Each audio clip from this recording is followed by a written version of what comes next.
Is there someone you have been praying for so long that you have started to wonder if God is even listening anymore? There is a woman who prayed for her son every single day for 11 years, not occasionally, not when she remembered, every day. She prayed when he was in prison. She prayed when he came out and went back. She prayed when he stopped returning her calls. She prayed when she had not heard his voice in 8 months and did not know if he was alive. She prayed when it looked like nothing was happening, because nothing looked like it was happening. But here is what she did not know.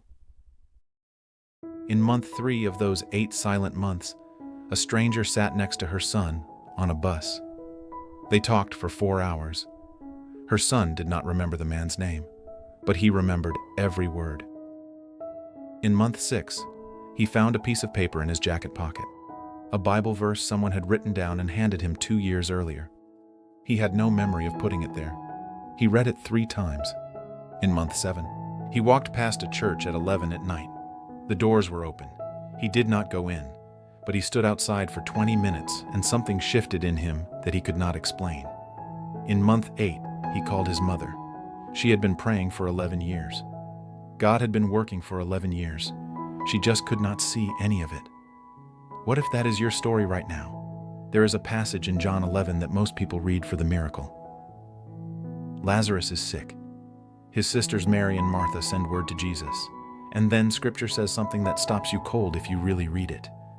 When Jesus heard that Lazarus was sick, he stayed where he was 2 more days. He heard, he knew, he waited.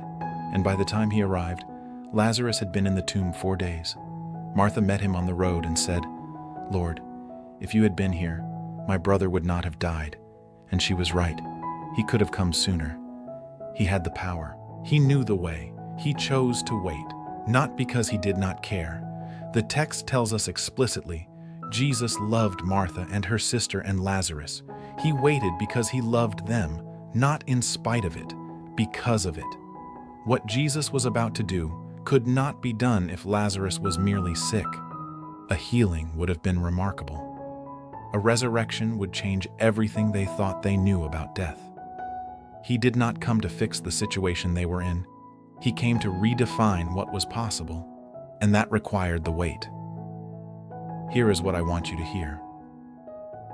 The person you have been praying for, the one who seems further away than ever, God has not stopped working on them just because you cannot see it. He is not waiting for your faith to reach a certain level. He is not waiting for the person to deserve intervention. He is not distracted by other prayers. He is working. In the conversations you do not know about, in the moments you cannot see, in the silence that feels like absence but is actually preparation. Hebrews 11 gives us a list of people who believed God for things they never saw in their lifetime. They did not receive what was promised, but they saw it from a distance, and they welcomed it. That is not failure. That is a different kind of faith, the kind that trusts God not just with the outcome, but with the timing. Here is what the enemy wants you to do. He wants you to stop praying before the answer comes, because he knows that prayer is not just asking. Prayer is staying connected to the God who is working. The moment you stop praying is not the moment God stops working, but it is the moment you stop being present for what he is doing. When Jesus finally arrived at the tomb, he did not immediately perform the miracle. He asked to see where they had laid him, and then Jesus wept. He knew what he was about to do.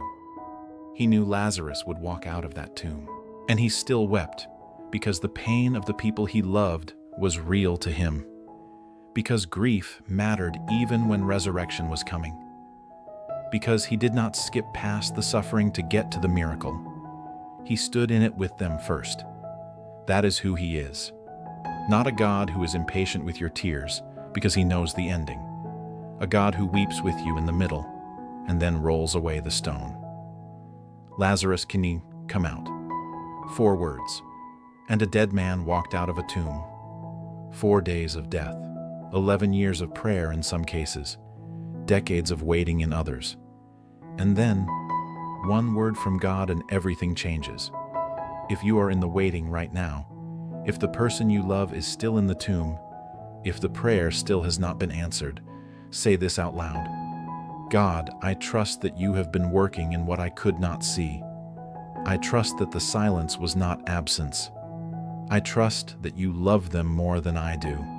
And I trust that when you speak, nothing stays dead. Keep working. I am not giving up. Amen. Tell me in the comments, who have you been praying for and where in the world are you watching from today? God sees them, right now, wherever they are, and He has not stopped working. Chapter 33 is coming, and next time we ask a question that touches every person who has ever looked at their life and felt like they missed it. What if Jesus sat with you over every regret you are carrying and showed you what He can still do with it?